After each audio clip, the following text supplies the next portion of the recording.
Whoa, big party night yesterday? Jonathan said. We sat in the meeting room waiting for others to arrive. No, I was at home. We had the China deal call, right?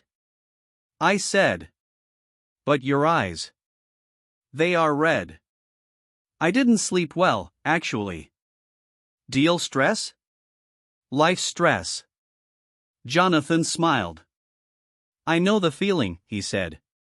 Craig, John, and a few other VPs and associates from the distressed debt group arrived in the next few minutes. I presented the Lux Vision deal to get everyone's views. I would get a local Chinese property developer involved soon, John said. He was right. China had too many regulations, you needed a strong local partner to navigate the system. Sure, I said. Hong Kong office is visiting the factory. We'll ask them to talk to a few developers too. I finished my presentation and sat down. Another team presented their deal. My head hurt from lack of sleep. I was trying my best to pay attention to the speaker when my phone buzzed in my trouser pocket. I ignored it at first. It buzzed a few more times. The meeting room was dark as the speaker made a slide presentation. I slid out my phone and held it in my hand beneath the table. I had several messages, all from debut. Radhika, I can't do this anymore. Think whatever of me, but this is not what I want. Trust me. You are not an easy person to be with. I want a simple life. I just want a simple Indian girl. I want to break up. I will move out. We'll leave the rent for this month on top of the fridge. Bye. My face froze as I stared at the screen. I couldn't react in front of the team. I clenched my teeth so my eyes wouldn't stream. Excuse me, I whispered to Jonathan next to me and stood up. I need to step out, I whispered and tiptoed out of the meeting room to confront the darkness I faced in my life. I went to the ladies' room and reread the messages. I called debut. He cut my call. I called twice again. Can you call me? I sent him a message. He didn't respond. I came back to my cubicle, sat in my seat and covered my face with my hands. Trisha, a 60-year-old American secretary in our group, glanced at me. You okay? I nodded, my lips a flatline. Just tired, I said with effort. Are you going to call me? I sent a message again. There is nothing to talk about, he replied. I called him. He cut my call again. Am busy, his message said. What could be more important than this? I responded. Can you leave me alone, please, came his answer. My eyes welled up. I didn't want to cry in the office. I sucked in my breath. We have lived together for 2 years. Is it that simple to end it? I sent him a message. I should have ended it earlier, he said. I called him. He picked up. I have told you I can't talk. Stop calling me, please. Can we talk later? I pleaded as my voice began to quiver. I really have to go. Bye, he said. That was that.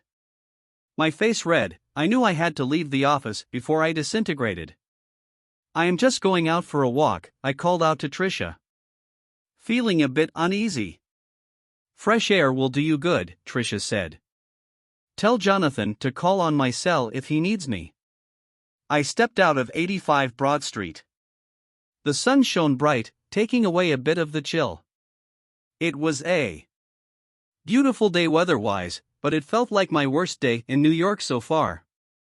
I felt like calling him again, but resisted the temptation. I kept staring at my phone, hoping he would call me back. He didn't. I roamed up and down Wall Street a dozen times.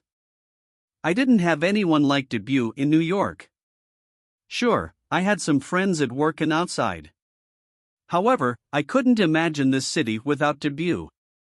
Maybe he is just upset, I told myself. But he had seemed so cold and firm when he spoke to me.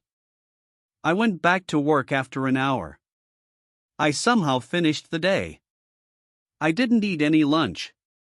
I left the office at 5 in the evening and took the subway back and reached home. I switched on the lights of the living room. I went to the bathroom. I saw the counter didn't have Debut's perfume or his beard trimmer.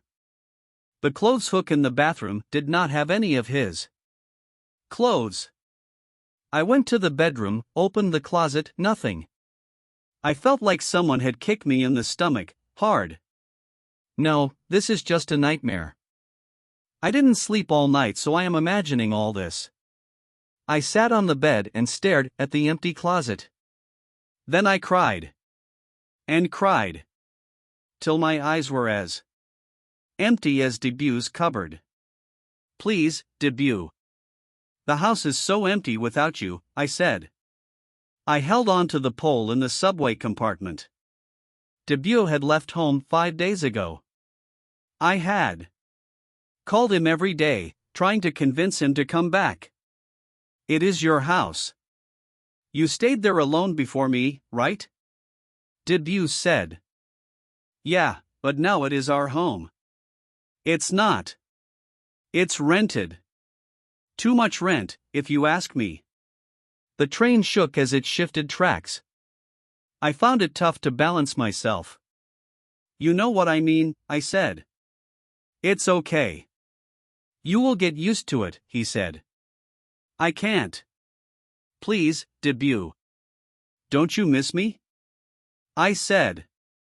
A part of me felt horrible for groveling before him like this. I teared up in front of everyone in the subway. I am just a habit. Trust me, Debut said. My stop has come. I will call you from home, I said and hung up. It gave me an excuse to call him again after a while. Maybe he would be convinced this time? How desperate are you? Minnie said. Yes, so I am a little desperate, but only for love. There's nothing wrong in being desperate for love, right? At home I sat on the bed and called him again. He took my call. I heard noises in the background. I've come out for drinks with office people. Can we talk later? Talk to me for 2 minutes, please, I said. The house felt lonely as hell. I needed him near me, if not in person, then at least on the phone. Come on, chat. But only 2 minutes, he said. Of course, like an obedient slave, I agreed to whatever scraps he offered me. What's up? He sent me a message. How was your day? I replied. Was fine. Is that what you wanted to say? I can't sleep at night. You should. I beg you, come back. Not that again, Radhika. Please. Have told you my decision. What is my fault? Just tell me. I will change myself. It's fine. You want me to not work? Leave my job? Just say it. Do whatever. Your life. Debut, please. Listen, office people here. Got to go. Bye. He didn't respond after that. I opened the fridge, found a bottle of white wine, poured myself a big glass.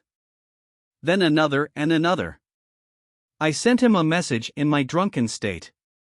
I love you, Debut. He didn't respond. I will do anything for you. Nothing else matters, I sent another one. Love you, Debut. More than anyone else, I continued my message barrage, as the wine inside me meant I had no limits anymore. From desperate I had now moved to full-on pathetic. I saw the typing notification on WhatsApp. He was going to respond. Joy filled me in anticipation of his response. "How do you say stop bothering me nicely?" came his reply. I poured myself a fourth glass. I needed to pass out and, well, not bother him anymore.